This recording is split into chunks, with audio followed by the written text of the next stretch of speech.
हर गहने में छुपी होती है एक कहानी और हर कहानी को बनाता है खास। श्री राजेश्वरी ज्वेलरी। शादी हो, त्योहार हो, सालगिरह या कोई खास दिन, हमारा विश्वास श्री राजेश्वरी ज्वेलरी। यहाँ मिलता है आपको शुद्ध हॉलमार्क गोल्ड ज्वेलरी का बेहतरीन कलेक्शन, क्वालिटी जो दिल जीत ले, डिजाइन जो नजरें थाम ले और भरोसा जो पीढ़ियों तक साथ निभाए। श्री राजेश्वरी ज्वेलरी, जहाँ हर खुशी का गहना आपका इंतजार कर रहा है। पता नियर शास्त्री रोड, एबरडीन बाजार, श्री विजयपुरम। कॉल 031922333822। श्री राजेश्वरी ज्वेलरी, आपके सपनों का गहना हर मौके के लिए।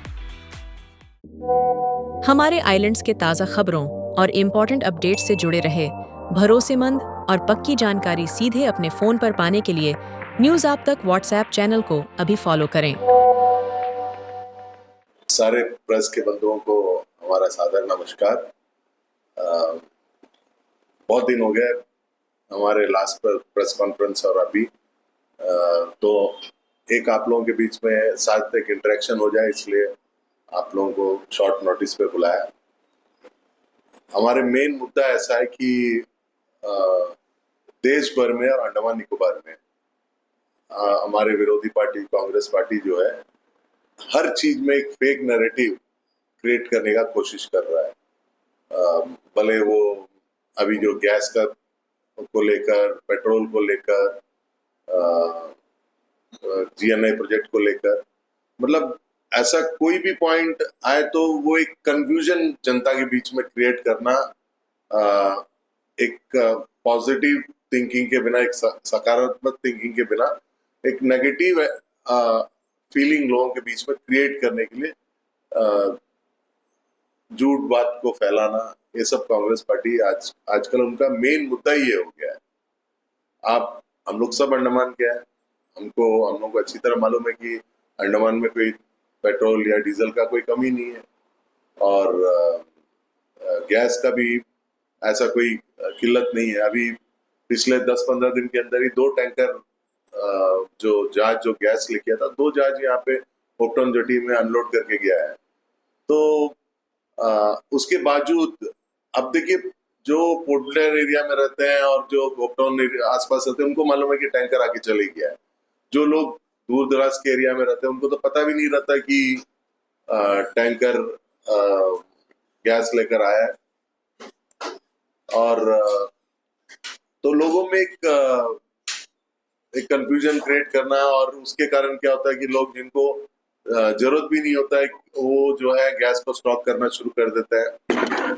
तो इस प्रकार से हम लोग सब एक्सपीरियंस के हैं कि ये बात किसी से छुपा नहीं है। अंडमान पोर्ट ब्लेयर एक छोटा सा जगह है और हम लोग सब एक दूसरे को अच्छी तरह जानते हैं। तो यहाँ पे पेट्रोल पंप भी कितना है, उंगली में गिन सकते उतने पेट्रोल पंप है। तो स्कैर्सिटी अगर होता है तो सबको दिखता है वो चीज, लेकिन फिर भी पता नहीं, मुझे समझ में नहीं आता कि कांग्रेस के नेता अपने ऑफिस से बाहर कम आते हैं या फिर वो सिर्फ अपने ही जो लाला लैंड है उसमें बैठकर वो सपना देखते रहते हैं। ग्राउंड रियलिटी क्या उनको नहीं पता और फेक नैरेटिव स्प्रेड करना। अभी रिसेंटली देखा कि हमारे कुछ निकोबारी भाइयों को लेकर दिल्ली गए, उनके हिसाब से उनके सबसे इंटेलेक्चुअल नेता जो है राहुल गांधी, पंडित राहुल गांधी बोलना चाहिए उनको, उनके हिसाब से। उसके बाद जाके अंडमान के बारे में अब देखिए, ऐसा डेवलपमेंट प्रोजेक्ट अंडमान में आने जा रहा है जिससे अंडमान का टोटल सिनेरियो चेंज हो जाएगा। उसके बारे में ऐसे बता रहा है कि जैसे अंडमान के लोग रो रहे हैं। अभी आप लोग इतने लोग बैठे हैं, उसमें से कितने लोग बोलेंगे कि GNI प्रोजेक्ट चाहिए नहीं, लेकिन उनके नेता और उनको ये बात समझ में नहीं आता कि अंडमान में रियलिटी क्या है। भास्कर साहब ने तो यहाँ तक कह दिया कि अगर अंडमान के लोग नहीं मानेंगे तो हम लोग मेनलैंड सिटीजन को लेके आएंगे। आप चाहते क्या है? आप अंडमान को बर्बाद करना आपका इंटेंशन है या फिर आप, और यहाँ तक मुझे सुनने आया कि उनके कुछ नेता वहां पे कैम्बेल पे जमीन भी खरीदने गए थे, तो उनको जमीन नहीं मिला वहां पे, तो प्रोजेक्ट खराब हो गया। तो ऐसे से सिनेरियोस क्रिएट किया इन लोगों ने कि कई लोगों को ऐसा लगता है कि ये प्रोजेक्ट आने से जो है अंडमान में बारिश आना बंद हो जाएगा या फिर सुनामी आ जाएगा। मतलब कोई फैक्ट एंड फिगर्स को बिना पढ़े अपने मन में जो है मनगढ़ंत कहानी बना के लोगों के बीच में लेकर आकर एक लोगों में एक निराशा क्रिएट करना लोगों के बीच में कि अंडमान में मतलब प्रोजेक्ट आने से हम लोग सब बर्बाद हो जाएंगे, वहां पे ईरान में लड़ाई हो रहा है तो यहाँ पे पेट्रोल गैस नहीं मिलेगा, और ये सब बोलते हैं। और पहले तो बोल के गुमराह था कि तेल का दाम बढ़ जाएगा, सरकार ने क्लियर कर दिया कि अभी तो कोई दाम नहीं बढ़ रहा है तेल का। तो हर चीज में गलत बात फैलाना, ये सब चीजों को लेकर हम लोगों ने आज आपके सामने एक प्रेस कॉन्फ्रेंस लाके लोगों को जागरूक करना कि इन लोग जो बोल रहे हैं आप उसमें कितना सच्चाई है पहले देखिए, उसके बाद आप एक निष्कर्ष में पहुंचिए कि इनका बोलने का क्या वैल्यू है और ये कितना सच बात करते हैं। तो मैं अभी अपने अध्यक्ष जी से आग्रह करूंगा कि आगे प्रेस कॉन्फ्रेंस को आगे बढ़ाएं। प्रिंट मीडिया एवं इलेक्ट्रॉनिक्स मीडिया के सभी पत्रकार बंधुओं को हार्दिक स्वागत एवं अभिनंदन है। जैसे हमारे मुख्य प्रवक्ता ने बताया कि आपके साथ मिलना चाहिए, काफी दिन हो गए, 2 महीना हो गए। तो एक तो ये भी इच्छा थी कि जब तक राजनीतिक दल और मीडिया के लोग आपस में नहीं मिलते हैं तो हकीकतें पता नहीं चलती हैं। आपको भी पता चलना चाहिए बीजेपी क्या कर रहा है, हमको भी पता चलना चाहिए कि समाज के अंदर में क्या हो रहा है। तो इसीलिए हमने आपको बुलाया। जैसे कि आपने कहा, हमारे जीजीत भाई ने बताया कि कांग्रेस पार्टी एक नैरेटिव खड़ा करने का कोशिश कर रही है, लेकिन उनका सब नैरेटिव हमारे अंडमान निकोबार की जनता जानती है। मैं आपको बताना चाहूँगा कि हमारे खिलाफ बहुत बड़ा नैरेटिव खिलाफ खड़ा किया इन्होंने। फिर हमारा अभी बाई इलेक्शन हुए, आपको अच्छी तरह याद होगा, तो कहा यह जा रहा था कि बीजेपी कहीं स्टैंड नहीं है, बीजेपी काम नहीं कर रही है। लेकिन किसी भी राजनीतिक दल काम कर रहा है या नहीं कर रहा है उसका जवाब जनता देती है। राजनीतिक दल तो बोलते हैं हम बहुत अच्छा काम कर रहे हैं। तो हम जब बाई इलेक्शन में गए तो मैं अपने मीडिया बंधुओं को बताना चाहता हूँ, डिगलीपुर में एक वार्ड मेंबर का चुनाव हुआ, वो भारतीय जनता पार्टी का था। रिजर्वेशन के कारण में वो सीट खाली हुई, तो चुनाव हमने अपने आप बरकरार रखा अपने पास, मतलब हमने जीत हासिल की दोबारा। मायाबंदर में जिला परिषद मेंबर का चुनाव था।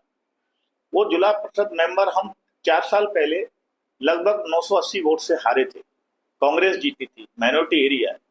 तो मेरे प्रेसिडेंट बनने के बाद में ये पहला चैलेंज था, ये बाई इलेक्शन आ गए। तो हमारे कार्यकर्ताओं ने, बूथ से लेकर के प्रदेश के कार्यकर्ताओं ने अच्छा काम किया, कांग्रेस ने पूरी ताकत लगाई।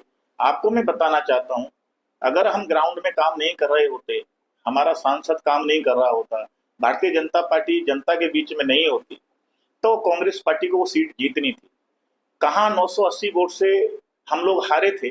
इस बार हमने मायाबंदर जिला परिषद की सदस्य की सीट हमने 109 वोट से जीती है। तो आप सोच सकते हो लगभग 1100 लोग हमारे साथ आके नए खड़े हुए। उसके बाद बकुल तल्ला में एक वार्ड मेंबर की सीट थी, वो कांग्रेस पार्टी की सिटिंग सीट थी, डेथ होने के कारण खाली हुई। वो सीट भी हमने कांग्रेस पार्टी से अपने खाते में लेके आए। डोलीगंज में काउंसलर का चुनाव हुआ, हमारा एक सदस्य भारतीय जनता पार्टी का कार्यकर्ता बागी होके खड़ा हुआ, तो हम वो सीट, मैं बोलना चाहता हूँ, हम लोग 124 वोट से हारे। लेकिन आपको मैं बताना चाहता हूँ वो क्षेत्र में 17 नंबर वार्ड में कांग्रेस पार्टी की जमानत जब्त हुई, डिपॉजिट गई, लेकिन वो खुश ये हो रहे हैं कि बीजेपी हारी। लेकिन हम तो ये कह सकते हैं कि हमारा सदस्य जो हमसे एक बागी होकर के खड़ा हुआ इंडिपेंडेंट के रूप में, उसने जीता, लेकिन कांग्रेस का डिपॉजिट गया। मनार घाट में भी ऐसा ही हुआ कि जहां हमारा 5 वोट भी नहीं मिलते थे, 2 वोट भी नहीं मिलते थे, इस बार हमारा काम को देख के, नरेंद्र मोदी जी के काम को देख के, भारत सरकार के काम को देख के, टोटली माइनॉरिटी एरिया है, उनको शायद 50 कुछ वोट मिला, हमको 27 वोट मिला। इतिहास का पहली बार है। तो 1 सीट उन्होंने जीता, बम्बू फ्लैट का 2 सीट जीता। तो मैं यही पूछना चाहता हूँ कांग्रेस के बंधुओं से, थोड़ा कांग्रेस भवन से बाहर निकल के जनता के बीच में जाइए। अभी आपने देखा होगा एलपीजी सिलेंडर नहीं मिल रहा है, नहीं मिल रहा है, नहीं मिल रहा है। हकीकत बात यह है कि सीसीएस के पास में, कांग्रेस पार्टी के हाथ में सीसीएस आज से नहीं है, 10 साल से उनके हाथ में। गैस सिलेंडर खरीदने के लिए आईओसी को पैसा देने के लिए उनके पास नहीं है। ये स्थिति इन्होंने सीसीएस की कर दी है। सारी प्रॉपर्टियों का ऑक्शन कर रहे हैं सीसीएस का। आपने देखा होगा बातू बस्ती में वही हो रहा है। यहाँ भी इतना बढ़िया शोरूम था उनका, उसको भी आउट ऑक्शन कर दिया। तो मैं पूछना चाहता हूँ अपने कांग्रेस के भाई बहनों से, भाई आप जो ये नैरेटिव खड़ा करते हैं, उदाहरण के लिए अभी आप देखिए पूरा विश्व में युद्ध का माहौल है। देखिए हमारा देश है, हम बुद्ध को चाहते हैं, युद्ध को नहीं चाहते। हमने महात्मा बुद्ध पूरा दुनिया को दिया। और आपने से मैं बताना चाहता हूँ, हमारा देश कभी भी पहल नहीं करता युद्ध का। हम लोग शांति के दूत माने जाता है हमारा देश, फिर भी लड़ाई तो लड़ाई है। रशिया की, यूक्रेन की चल रही है, अब ईरान और अमेरिका और इजराइल की लड़ाई चल रही है। मैं अपने पत्रकार बंधुओं से बताना चाहता हूँ, पूरा विश्व में 15% से लेकर के 60% तक पेट्रोलियम का दाम बढ़ा है। चाहे वो एलपीजी हो, चाहे एलएनजी हो, चाहे वो डीजल हो, चाहे पेट्रोल हो। लेकिन ये भारतवर्ष एक ऐसा देश है हमारा, अभी तक 1 रुपया भी डीजल, पेट्रोल, गैस पर नहीं बढ़ाया है। लेकिन ये कांग्रेस को दिखाई नहीं देता, क्योंकि जो हालत है आज विश्व में, मैं ईश्वर से प्रार्थना करता हूँ भारतीय जनता पार्टी की तरफ से एवं अपने अंडमान निकोबार के नागरिकों की तरफ से, भगवान ये तीनों देशों को, चाहे वो इजराइल है, चाहे अमेरिका है, चाहे वो ईरान है, सद्बुद्धि दे। क्योंकि जीने का अधिकार सबको है। जब रात को बम गिरता है, न वो धर्म देखता है, न वो जाति देखता है, न लिंग देखता है, वो नुकसान करता है। जीने कहा कि ईश्वर ने हम लोग को दिया है, जाओ ये मृत्यु लोक में या पृथ्वी लोक पर जाकर के जी के आओ। तो इसमें हमको शांति की पहल करनी चाहिए। ईश्वर से हम प्रार्थना करते हैं कि जल्दी कोई न कोई ऐसा निर्णय निकले कि युद्ध जल्दी से खत्म हो। अन्यथा देखिए, मैं कोई ऐसा नहीं कह रहा हूँ कि भारतवर्ष पर कोई कठिनाई नहीं आएगी। जब विश्व में कठिनाई आ रही है तो भारतवर्ष के ऊपर में भी आएगी। लेकिन लगभग अभी 32 से 33 दिन हुआ युद्ध होके, लेकिन अभी तक हमारे देश में कोई किसी तरह का कोई घबराहट वाली बात या कोई चीज का, राशन की कमी, डीजल पेट्रोल की कमी, गैस की कमी अभी तक हमारी सरकार ने होने नहीं दी है। कोशिश यही की जा रही है भविष्य में भी ये चीजों की कमी हमारे देश में ना आए। दूसरा, उन्होंने कहा कि खुद कहा कांग्रेस पार्टी के वक्ता ने कि मैं मानता हूं युद्ध की स्थिति है पूरा विश्व में, चीजों का दाम बढ़ते हैं।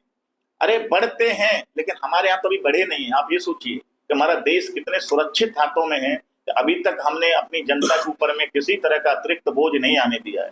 दोस्तों, मैं बताना चाहता हूं आपको, आप विश्व में जाइए, आज हमारे देश के ऊपर में कांग्रेस पार्टी ने पिछले 17 वर्षों में हमारे देश को ऐसी जगह लाके खड़ा कर दिया कि विश्व जो भी दबाव डालेगा हम लोग मान लेते हैं।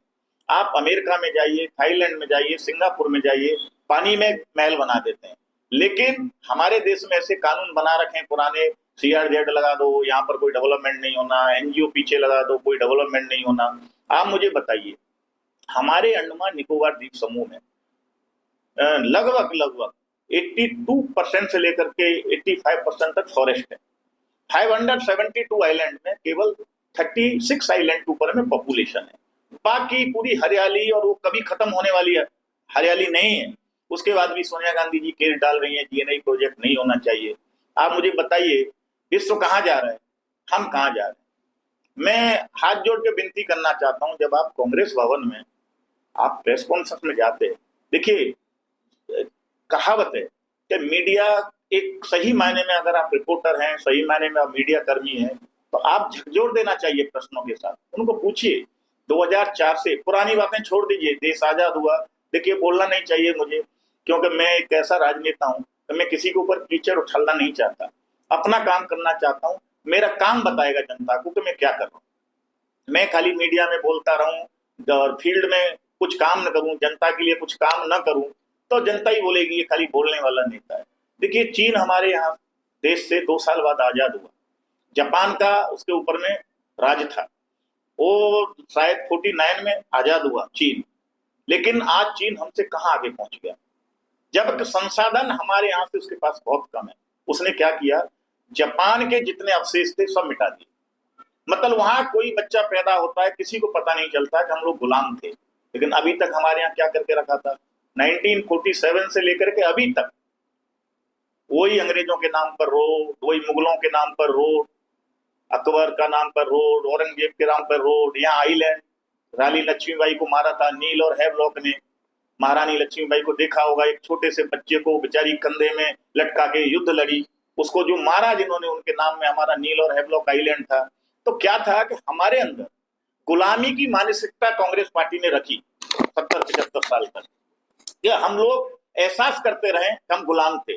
अब आप देखिए, इतिहास में रजिया सुल्तान पढ़ाया जाता है, अकबर महान पढ़ाया जाता है। आप बताइए, अकबर महान, औरंगजेब महान, रजिया सुल्तान पढ़ने से हमारे यूथ को क्या मिलेगा? लेकिन ये जो सरकार आई 2014 से लेकर के आज 2026 तक, लगभग 12 साल हो रहे हैं। ये 12 साल में आपने खुद देखे काम अंडमान में 2004 से 2014 के बीच का कांग्रेस पार्टी की सरकार का काम देखिए, और 2014 से 2026 के बीच में अंडमान निकोबार के लिए काम देखिए। OFC cable line Congress party के समय से ही चल रहा था, टेंडर होता था, टेंडर कैंसिल होता था, टेंडर होता था, टेंडर कैंसिल होता था। लेकिन बीजेपी गवर्नमेंट आई तो आज आपने देखा चेन्नई से यहाँ तक जापान की कंपनी के द्वारा विदिन ए ईयर इस प्रोजेक्ट को पूरा किया। कांग्रेस के समय में इंटरनेशनल एयरपोर्ट बनना चालू हुआ था, यही हमारा Veer Savarkar international airport, company काम ही नहीं करके दे रही थी। आज ये एनएच के ऊपर में इल्जाम लगाते हैं, अरे भाई आपके समय में तो हमारा इंटरनेशनल एयरपोर्ट पर काम चालू होने के बाद में कभी पूरा हुआ ही नहीं। लास्ट में बीजेपी सरकार को उसका टेंडर कैंसिल करके शाहपुर जी को दिया। तो आज हमने यही 12 साल के अंदर में इतना अच्छा एयरपोर्ट खड़ा किया। तो भारतीय जनता पार्टी जो काम कर रही है, आप बताइए, इतना अच्छा जीएनआई प्रोजेक्ट आ रहा है, इसमें मैक्सिमम लोगों को, हमारे कैमल वे के लिए अच्छा होगा, हमारा अंडमान निकोबार के लिए अच्छा होगा। और अगर पेड़ भी उसके बाद भी इतना कंप्रोमाइज किया है भारत सरकार ने कि जितने पेड़ वहां कटेंगे उतने पेड़ ऑलरेडी मध्य प्रदेश सरकार ने अपने यहाँ लगा दिए। तो जो पर्यावरण का संतुलन होना चाहिए, उस संतुलन को भी हम लोगों ने कुछ उसका बिगाड़ा नहीं है। इसलिए मैं आपसे अनुरोध करता हूं, आने वाले समय में अंडमान निकोबार देखिए हमारा सुरक्षा की दृष्टि से भी एक महत्वपूर्ण मतलब आइलैंड है, क्योंकि हमारे यहाँ से कोको आइलैंड पास में, कोको आइलैंड की कहानी आप जानते हो, चाइना के पास कैसे गया, और आप हमारे यहाँ से सिंगापुर पास है, मलेशिया पास है, ये सारे देश हमारे आसपास में। तो हमको अपनी सुरक्षा को भी मजबूत करना है। तो मित्रों, मैं आपको इतना ही बताऊंगा, इस नैरेटिव में ना है, पैनिक ना हो, क्योंकि ये युद्ध जल्दी समाप्त होना चाहिए। इन भी आप भी प्रार्थना करिए भगवान से, हम लोग भी प्रार्थना करेंगे।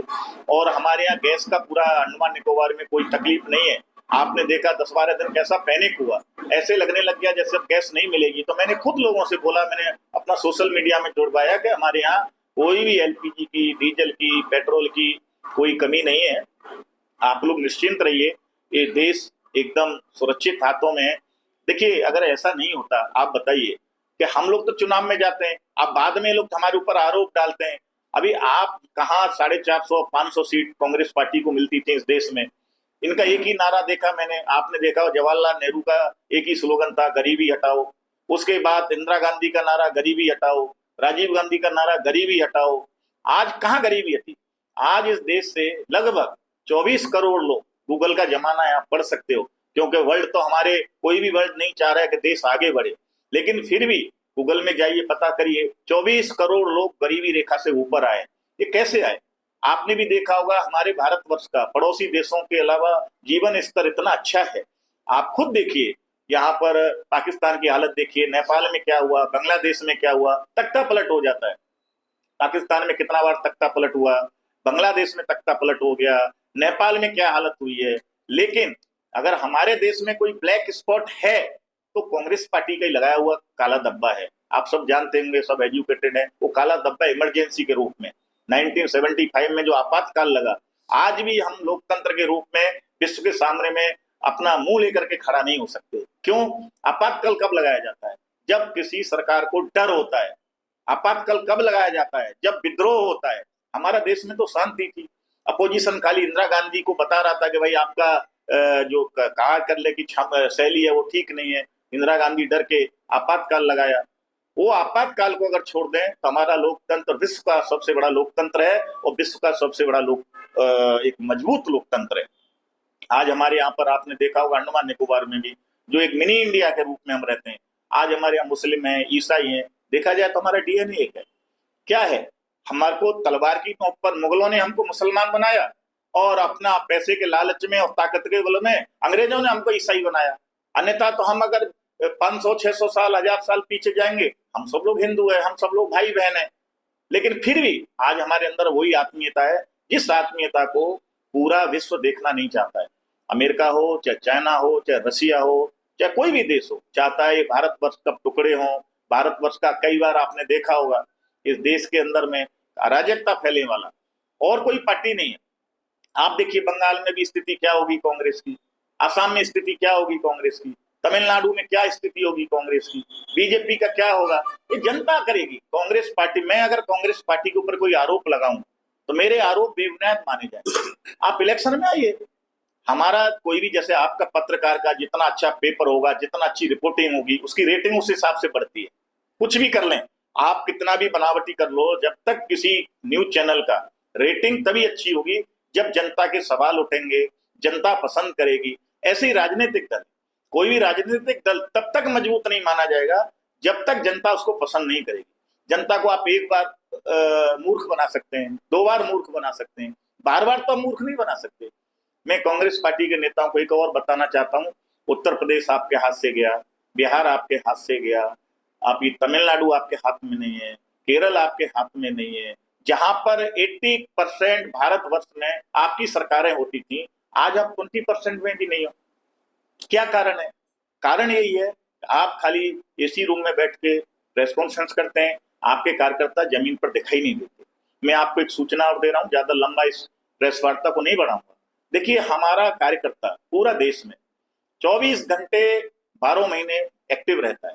अभी मैं आपको बता रहा हूं, हमारे लोग अभी 4 तारीख को यहाँ से 12 नेता लोग डिगलीपुर जा रहे हैं।